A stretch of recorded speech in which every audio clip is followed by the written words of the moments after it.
Our Colony here with a few of the best tips and tricks for beginners.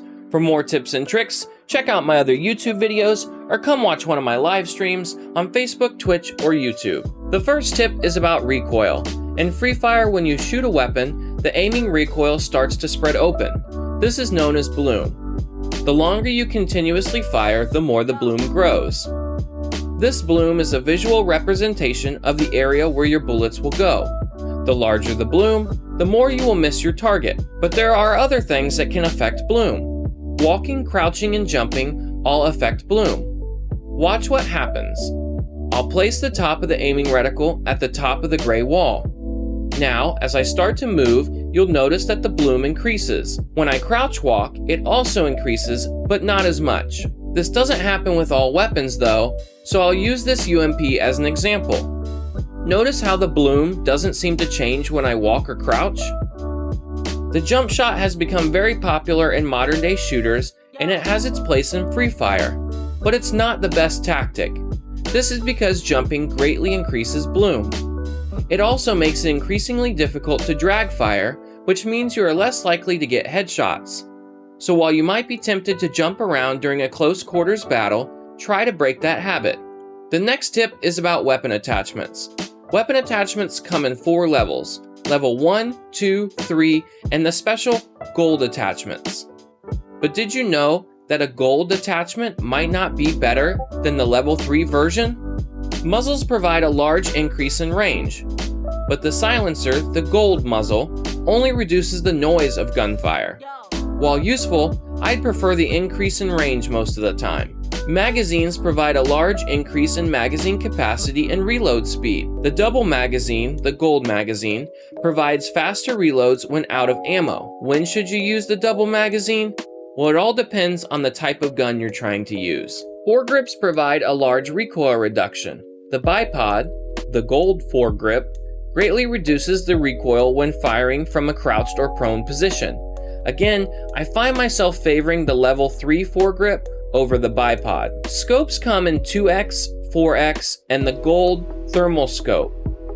For most close quarter weapons, you probably don't want anything greater than a 2x scope. For everything else, I find myself favoring the thermal scopes. Stocks greatly increase stability and movement speed while shooting. And there currently is no gold level stock attachment at this time. What's the tip to getting on the ground quickly? Well, first, when you hop out of the plane, make sure the accelerate button is highlighted. Then, aim your character towards your desired landing spot. Let the game automatically open your parachute when it reaches the lowest possible point. Continue using the accelerate function even after the chute is open. Steer your character to his final landing spot and get started looting. Another faster method, if you are directly on top of your target destination, is to press the dive button. By doing this, you will fall straight down. Again, let the game automatically deploy your parachute at the last possible second and use the accelerate button to quickly descend the rest of the way. Let me explain some movement speed tips. In this clip, I'm switching guns while I'm running. See if you can spot the difference. You move the fastest when you have your fists or a melee weapon out. The next fastest would be pistols, followed by SMGs, shotguns, then LMGs. Did you catch it? Since it might be hard to visually tell the difference, let's use the tempo of these sounds to illustrate my point. The point of explaining this to you is, no matter which mode you play, Classic or Clash Squad, movement speed is important. You must get into the habit of switching to a melee weapon anytime you have a decent distance to run. The final tip is about sounds. As you are running around the map, your footsteps can be heard by other players. A normal run isn't so bad, but at a full jog they really sound loud. If you crouch walk, your footsteps are silent. Keep this in mind if you are trying to sneak up on a player in a house. Use the stealth to your advantage.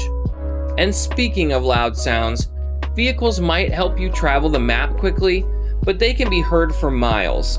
Keep this in mind if you are zipping around, as you are probably drawing a great deal of attention to yourself. I'd park that bad boy a little ways away from the circle and traverse the rest of the way on foot.